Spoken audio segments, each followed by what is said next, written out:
Indonesia itu adalah negaranya Habib. Jadi yang berhak itu Habib, yang lain tidak berhak. Maka kasusnya sama dengan Palestina. Kalian akan terusir dari tanah sendiri. Sekarang ada oknum habaib yang sudah mengatakan bahwasanya yang pertama kali datang ke Jawa itu adalah bangsa Ba'alwi. Ini bisa-bisa nanti orang Jawa belum ada, Ba'alwi sudah ada. Kalimantan belum ada, Ba'alwi sudah ada. Ini orang Ba'alwi sudah ada. Jadi Kalimantan, Sumatera, Jawa itu adalah milik Ba'alwi. Berarti kalian itu numpang. Berhasil mereka menundukkan kalian tanpa peperangan. Indonesia bisa direbut. Padahal apa? Sebab negara Yaman tempatnya Ba'alwi tumbuh di sana dalam keadaan perang dan dalam keadaan miskin. Maka Indonesia itu ibarat rampadan, ibarat makanan yang sangat menggiurkan. Direbut oleh mereka semua, kalian nanti akan kocak aja. Ini maksudnya kita seperti itu. Gerakan itu bukan karena benci, bukan. Tapi mengingatkan masyarakat Indonesia, rakyat Indonesia. Itu hati-hati terhadap hal seperti itu. Jangan sampai kita itu begitu mereka sudah punya kekuatan, akhirnya kitanya lumpuh. Kalau sudah lumpuh, susah. Ini lagi penelitian masalah sejarah dan nasab itu berkaitan dengan manuskrip, prasasti. Prasasti manuskrip sekarang adanya di Monumen Nasional. Bayangkan Monumen Nasional sekarang kebakaran. Saya kadang-kadang ini kebakaran apa dibakar ini? Ya mudah-mudahan sih tidak ada unsur kesengajaan. Tetapi kan arsip Indonesia, termasuk kerajaan dari Yogyakarta dan Jawa Barat, ada di situ semua. Mudah-mudahan selamat semua, jangan sampai ikut hancur.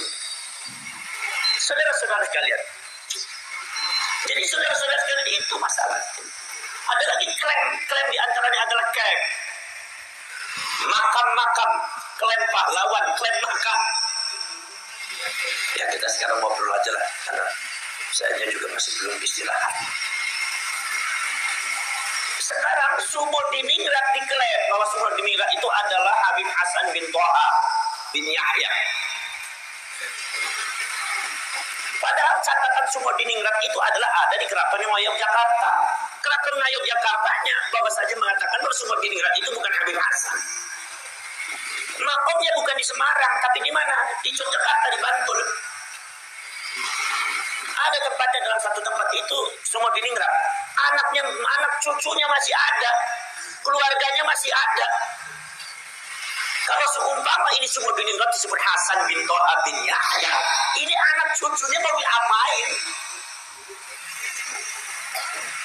Karena anak cucunya mengatakan, oh abah saya itu bukan bin Yahya, nggak ada hubungannya dengan Habib. Kalaupun kesana jalur, seumpama dari Sayyidina Husain, Sayyidina Hasan, paling-paling Syarif atau Sayyid, bukan dari Yaman. Tapi kan Ba'alwi ini kan berani. Ya, baik londo putih ataupun londo ireng.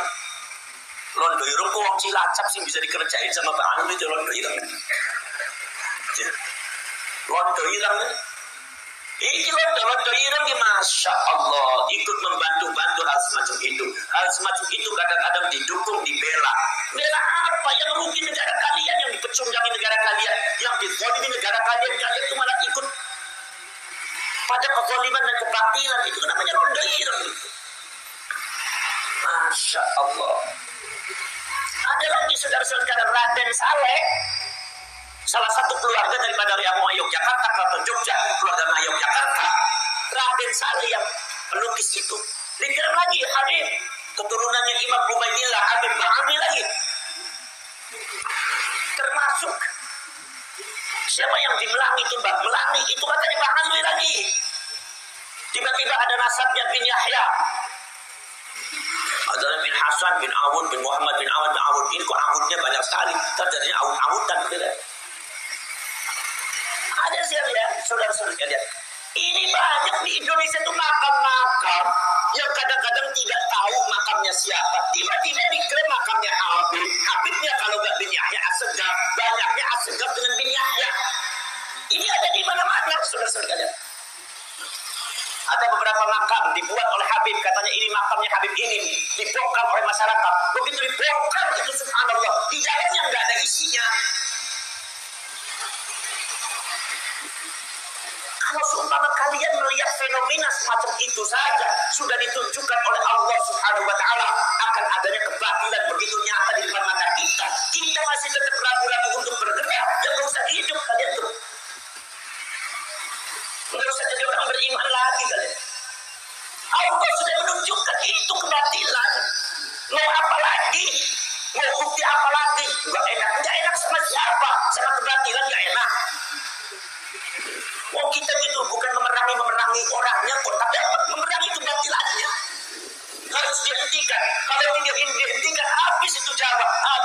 Sumatera, Kalimantan itu habis. Semua itu Indonesia habis semua. Diklaim oleh mereka. Saya tidak ingin itu semua terjadi. Ini tanah ini milik kalian. Jangan sampai terjadi di Palestina. Karena potensi ke arah itu, kalau dilihat dari pergerakan Ba'al itu ada potensi semacam itu. Contoh, masalah politik. Setiap orang yang berbeda di kafir-kafir. Kalau yang dipilih mereka, beliau adalah Islam. Kalau yang bukan mereka, beliau adalah kafir. Munafir, diklaim, di framing itu dibingkai seolah-olah yang mendukung dia adalah mendukung agama Islam, yang tidak mendukung mereka kalau pilihnya bukan mendukung mereka, itu dianggapnya kafir dan munafik. Ini sudah tidak bagus. Padahal yang namanya pemilu itu 5 tahun sekali, nggak ada urusan dengan munafik dan kafir.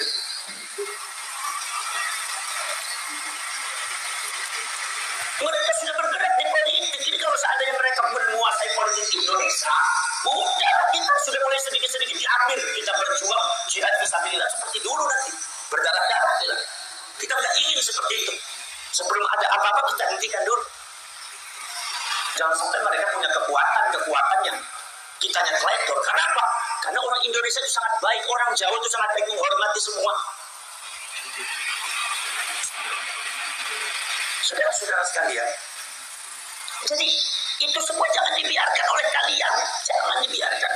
Makanya tugasnya kalian itu apa? Tugasnya kalian itu, saudara-saudara sekalian, tugasnya kalian di Cilacap itu menjaga situs-situs sejarah, termasuk menjaga makam dan kuburannya wali, supaya jangan diba'alikan. Dan tiba-tiba di kampung laut ada ba'ali lagi.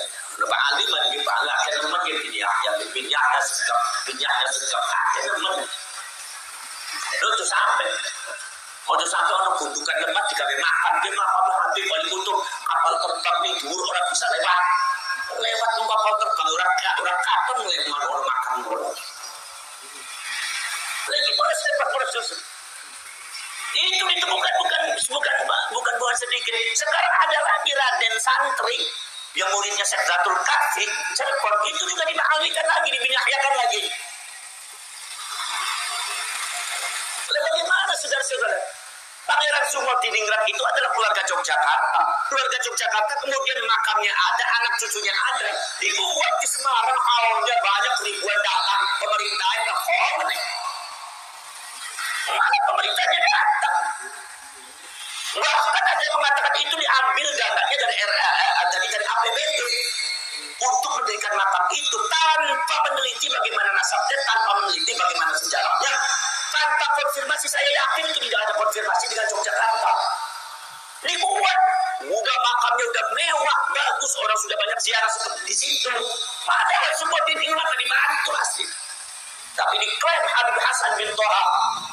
Masya Allah. Saya kata ada orang seperti ini di mana nih? Mempertanggungjawabkan di depan Allahnya bagaimana ini? Kalau saya itu ngeri. Karena apa? Itu menyesatkan banyak umat.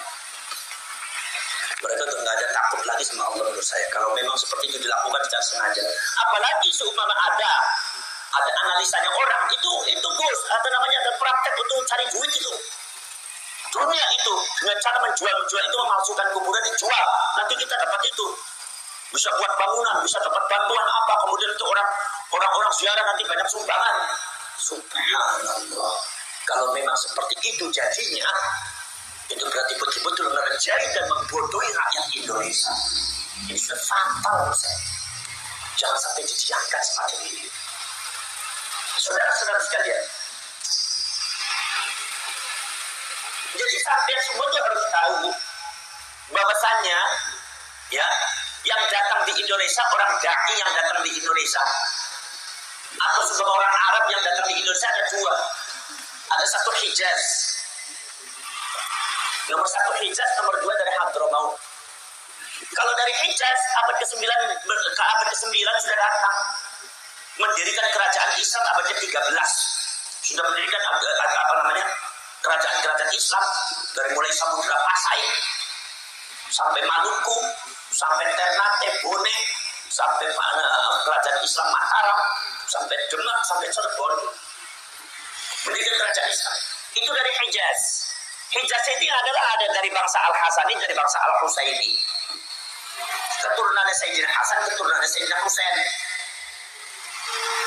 Disebutnya apa? Disebutnya syarif. Kalau nggak syarif, sayyid.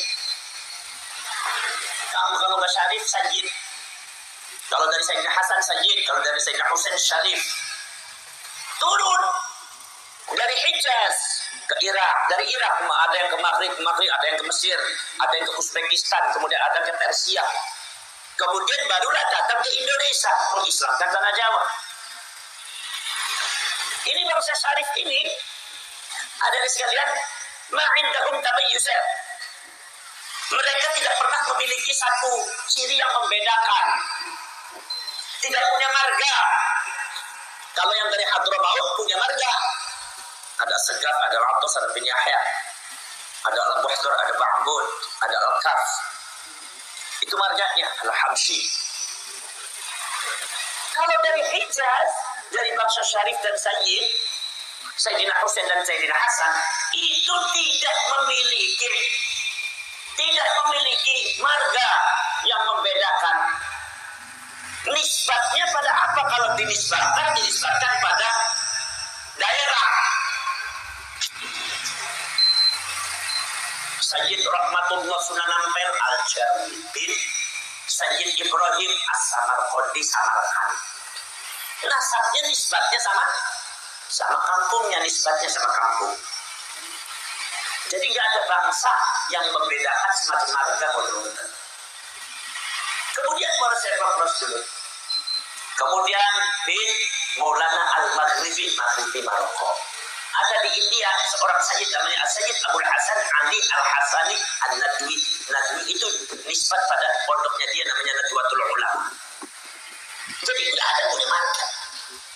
Abuya Sayyid Muhammad bin Alwi Al-Maliki Al-Makki Al-Maliki Madhaban wal Makki Maulidan, tempatnya di Makkah. Jadi yang namanya syarif dengan sayyid itu tidak punya marga. Kalau datang di Maghribi jadi orang Maghribi, kalau datang di Afghanistan jadi orang Afghanistan, kalau datang di Uzbekistan jadi orang Uzbekistan, kalau datang di Cina jadi orang Cina. Karena kawinnya dengan orang Cina akhirnya matanya sipit-sipit. Datang ke Jawa jadi orang Jawa karena kawin dengan ibunya dari Jawa, akhirnya juga matanya juga nggak begitu lebar, hidungnya nggak begitu mancung, blesek, ashabul blesek. Kulitnya juga buseng-buseng. Karena kadang-kadang nurun sama ibunya, tapi kadang-kadang ada yang nurun bapaknya, yaitu adalah hidungnya panjang seperti orang Arab, karena memang orang Arab.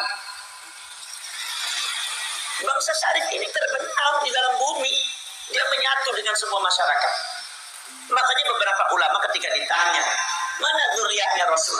Mana itu zuriatnya Rasul ya Maulana, ya Syekh? Putunya Kanjeng Nabi niku pundi? Putune Kanjeng Nabi niku pundi?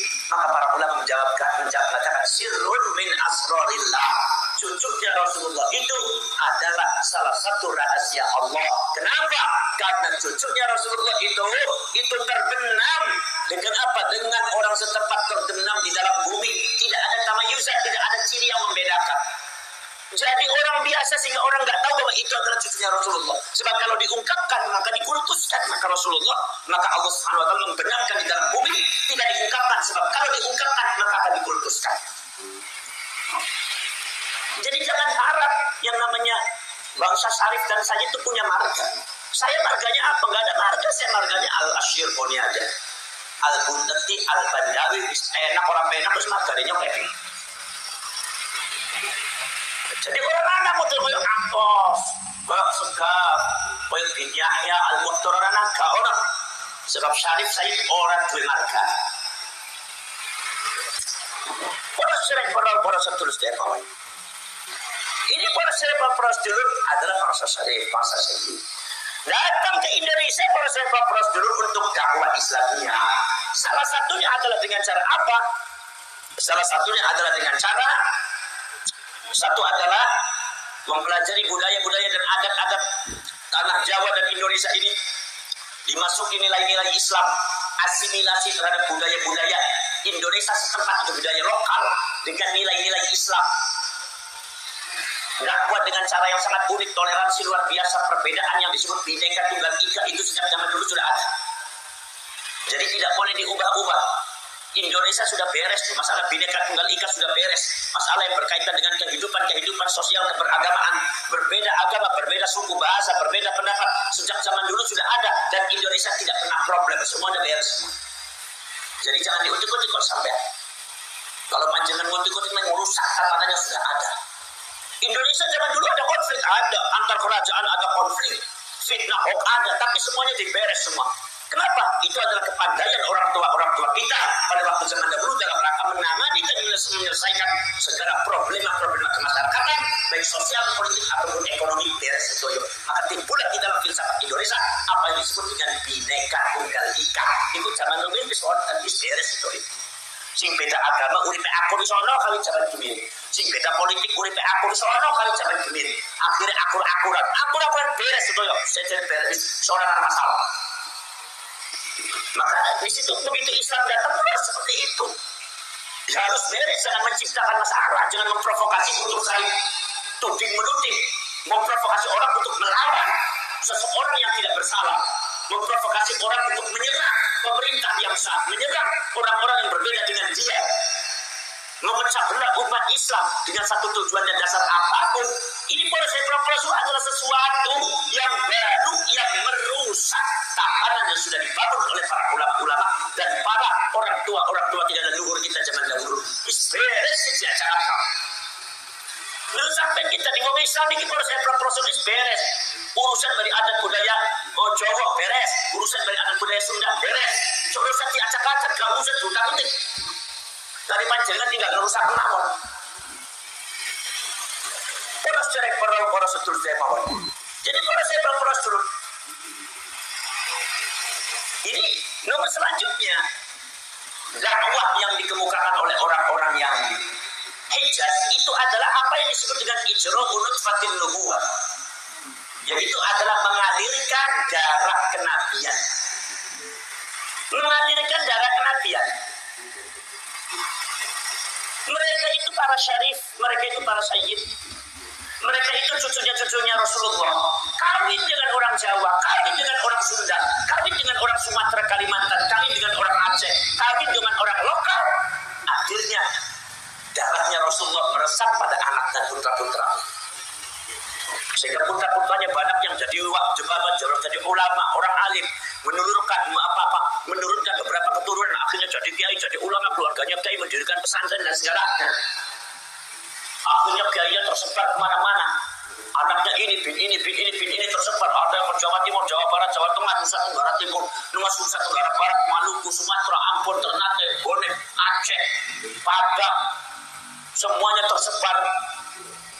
Dengan kurun waktu para Rasulullah sekitar 400 tahun sampai 500 tahun sudah tersebar semua itu. Mereka itu sudah di dalam dirinya sudah ada darahnya Rasulullah. Jadi kalau seumpama ada oknum habaib mengatakan saya ini adalah mengandung darahnya Rasulullah, nah Anda harus tahu yang mengandung darahnya Rasulullah bukan Anda saja, semua orang Indonesia hampir 80% apalagi kiainya 99% sudah mengandung darah Rasulullah. Kenapa? Karena pimpinnya dari Wali Songo, pimpinnya dari ulama zaman dahulu. Ini sejarah. Apalagi si ngaku-ngaku malah palsu, gitu? Si ngaku-ngaku malah palsu, sing dipalsu-palsu malah asli. Lu beri pula sampai. Orang sering pernah setulus telepon. Ini yang disebut dengan apa? Ini yang disebut dengan orang-orang dari Hijaz. Nomor kami di abad ke-19, Duki itu adalah orang-orang dari Hadramaut, Yaman. Ini sejarah. Sejarah apa adanya. Bukan berarti saya benci kepada habaib dari Hadramaut, ya. Tapi ini sejarah. Orang Hadramaut datang. Yang mendatangkan siapa? Belanda yang mendatangkan. Loh, kenapa Belanda mendatangkan orang Hadramaut dari Yaman untuk datang ke Indonesia? Tanya sendiri sama Belandanya tujuannya apa. Sampai saudara-saudara sekalian, pada waktu itu mufti Batavia yaitu Habib Utsman bin Yahya diangkat jadi mufti. Padahal di sampingnya beberapa ulama Indonesia banyak yang alim. Basim Asari ada, Mbah Wahab ada, Ki Ahmad Dahlan ada. Orang-orang yang insya Allah keilmuannya lebih daripada Habib Utsman banyak. Tapi kenapa kok Belanda, kenapa yang diangkat jadi mufti itu Habib Utsman bin Yahya dari Hadramaut Yaman? Apa sebabnya? Tanya sendiri sama Belanda. Saudara-saudara kalian, tapi kita kan tidak tinggal diam. Kenapa Belanda milihnya Habib Utsman? Kenapa harus dari Hadramaut? Nggak dari Kiai? Kan di Indonesia banyak kiai yang pintar, yang alim. Berarti ada tujuan. Dia jelas ada tujuan. Kalau seumpama tidak ada tujuan, tujuannya ikhlas untuk keagamaan, secara logika yang fitri, secara logika yang fitrah, dan ngapain jauh-jauh ngambil dari Yaman? Kalau di Indonesia masih banyak ulama yang alim, mereka saja diambil dari mufti. Kalau memang tujuannya benar. Walaupun kiai-kiai banyak diminta untuk jadi mufti, nggak mau. Kenapa sebabnya? Sebab para propos pemerintah Belanda itu pemerintah yang secara de jure itu tidak sah, karena itu perampokan dan penjajahan. Maka pada waktu zamannya Belanda masih ada raja, kerajaan Demak masih ada, Mataram Islam masih ada, di mana-mana masih ada kerajaan, termasuk Cirebon ada. Makanya Belanda berusaha untuk mempengaruhi dan menjatuhkan Kesultanan Banten, menjatuhkan Kesultanan Cirebon, menjatuhkan politik-politik yang ada di Indonesia. Itu artinya apa? Memegang kekuasaan dan wilayah yang sah itu adalah para sultan-sultan, para kerajaan-kerajaan Islam. Belanda datang mempengaruhi, menjajah dan menghancurkan dan menundukkan kerajaan-kerajaan Islam yang sah. Itu artinya mereka menjajah, berarti hukumnya zalim, tidak bisa disebut sah.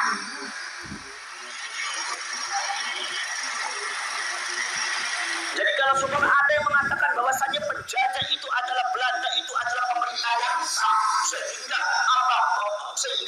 orang-orang pejuang Indonesia dalam merebut kembali tanah mereka untuk dikembalikan kepada mereka yang sudah direbut oleh Belanda, dianggapnya tidak sah. Yang sah itu Belanda. Orang semacam ini londo, ireng, pengkhianat bangsa. Dan orang semacam itu nggak usah tanggung-tanggung kayak begitu, bicara saja udah, itu kebatilan udah nyata di depan mata. Saudara-saudara kalian, sekarang ini saudara-saudara ini dari Hadramaut datang. Kemudian apa proses Rasul dari Hadramaut datang? Akhirnya tambah banyak. Terjadi konflik internal. Apa sih? Habib perempuan tidak boleh kawin dengan yang lain. Mengklaim dirinya syarifah, nggak boleh kawin dengan orang lain. Ada beberapa syarifah yang kawin dengan orang lain yang ada di Singapura, dianggapnya zina, tidak sah, bahkan dipaksa untuk pisah.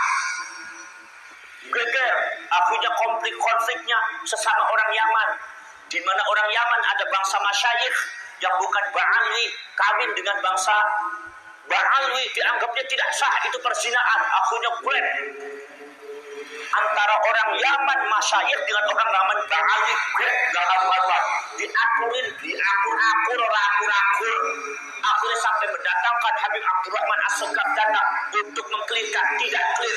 Sampai Syekh As-Surkani datang yang dari Mekah, itu juga datang untuk mengakurkan orang Akurmani. Ba'alwinya tetap pengennya mengklaim bahwasanya ras mereka paling hebat, ras mereka paling tinggi, yang lain mereka dianggapnya rendah.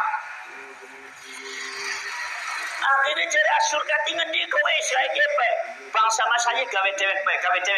Ojo robito alawiyah gawe dewek pe. Apa? Akhirnya digawe al-irsyad. Ini baru saya berproses dulu. Maka dari itu Bapak dan Ibu sekalian, artinya yang datang untuk menasihati apa? Bukan sekedar orang-orang biasa. Para ulama, para kiai datang untuk mengakurkan. Dari Yaman beberapa kiai datang ke Indonesia untuk mengakurkan kaum Ba'alwi yang ada di Indonesia dengan bangsa masyayikh. Ini para imigran Yaman ini yang lagi ribut diakurkan oleh kiai-kiainya yang dari Yaman pada datang. Begitu udah datang, ternyata nggak selesai juga, susah. Akhirnya sebagian mereka pulang, sebagian mereka digandul oleh masyarakat. Udah gak usah pulang, di sini aja, gua ada tanah ditempatin aja. Akhirnya mereka mendirikan pesantren. Jadi awal mereka datang bukan untuk buat pesantren, awal mereka datang untuk beresi problem internal orang Yaman antara masyayikh dengan Ba'alwi, antara Ba'alwi yang berbuat kawin dengan orang lain. Itu banyak permasalahan. Jadi sebetulnya proses habaib ini harus banyak berterima kasih kepada pribumi yang sudah ahlan wa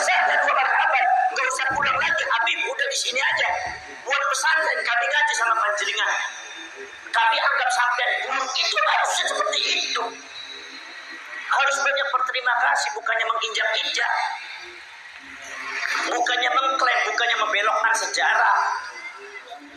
Jadi saudara-saudara sekalian, saya menginginkan bahwasanya ya kaum Ba'alwi ini yang lurus-lurus saja. Kalau sama benar ya benar, kalau tidak. Nanti kalau masalah nasab dibahas benar-benar, enggak. Kemudian masalah pembelokan sejarah, kalau supaya memang Anda membelokkan harus minta maaf dan harus dikelirkan, diluruskan. Sejarahnya diluruskan, makam-makam yang palsu-palsu bongkar itu. Buat apa itu? Sebab apa? Sebab itu menyesatkan banyak orang. Siapa yang bertanggung jawab di depan Allah? Siapa? Ini orang yang nggak takut sama Allah itu kayak gitu. Saudara-saudara sekalian, jadi masalah Ki Imaduddin untuk membahas dan mengkritisi nasabnya Habaib itu adalah bukan masalah Ki Imaduddin saja, sudah sejak zaman dulu sudah ada. Itu bukan masalahnya Ki Imad, bukan. Coba sampean kan diarahkan ke Imad saja supaya panjenengannya benci sama Ki Imad. Bukan. Imam Fakhruddin Ar-Razi dan beberapa ulama zaman dahulu yang sudah mengatakan bahwa nasabnya Ba'alwi itu batal, tidak bisa nyambung ke Rasulullah. Itu sejak zaman dulu sudah ada. Jadi bukan masalah Ki Imad. Ki Imad hanya memunculkan. Ki Imad hanya menunjukkan kepada orang Indonesia begini loh. Nih, saya punya tesis nih begini. Catatannya ada di kitab-kitab tuh. Ada begini. Ternyata seperti ini. Ternyata Habaib itu adalah batal, tidak nyambung. Dijawab lagi dengan ilmiah lagi. Kok usah ngamuk-ngamuk. Kalau ngamuk-ngamuk ya urusan ngamuk Indonesia. Kalau ngamuk juga nggak ada yang bisa melawan. Dikiranya orang Cilacap nggak bisa ngamuk apa? Orang Cilacap kok berani-berani ngelawan nopo bae menang wong Cilacap, kecuali ngelawan bojone dhewe ora pernah menang. Segagak-gagak wong Cilacap ngadepi bojone dhewe wis kaya curut kabeh. Ling sepora halu-haluan. Wis percuma bumi sedawa-dawa cukup nek bumi sedawa. Ning bojone kalah sampeyan. Begini apa Pak Teh? Syukur nggak dhewe. Wah, sebenarnya orang seterus level. Ini saudara-saudara sekalian. Jadi bukan masalah yang berkaitan, bukan masalah benci atau tidak benci. Jadi kalau sebenarnya ada yang memframing bahwasanya itu adalah Imad atau yang lainnya, itu adalah benci kepada Habaib, itu salah Anda. Anda itu berarti diarahkan untuk benci kepada Imad. Nggak boleh. Oh, kita nggak pernah benci Habaib. Kita lagi ngomong Habaib itu nasabnya ke sini, darahnya ke sini, rasanya ras ini. Nah, aku ngomong kayak dia Pak Ifta itu menangani Cilacap, tapi nyatanya itu dua Cilacap deh. Wong Pangandaran, darah Sunda. Bukan berarti kulo ngino Pak Ifta salah. Ini lagi bicara originalnya seperti itu. Nah, kalau Pak Iftanya nggak merasa, ya udah saya bukan. Karena saya begini sejarah saya begini. Tinggal panjenengan antitesisnya mana, itu kan dibuktikan manuskripnya.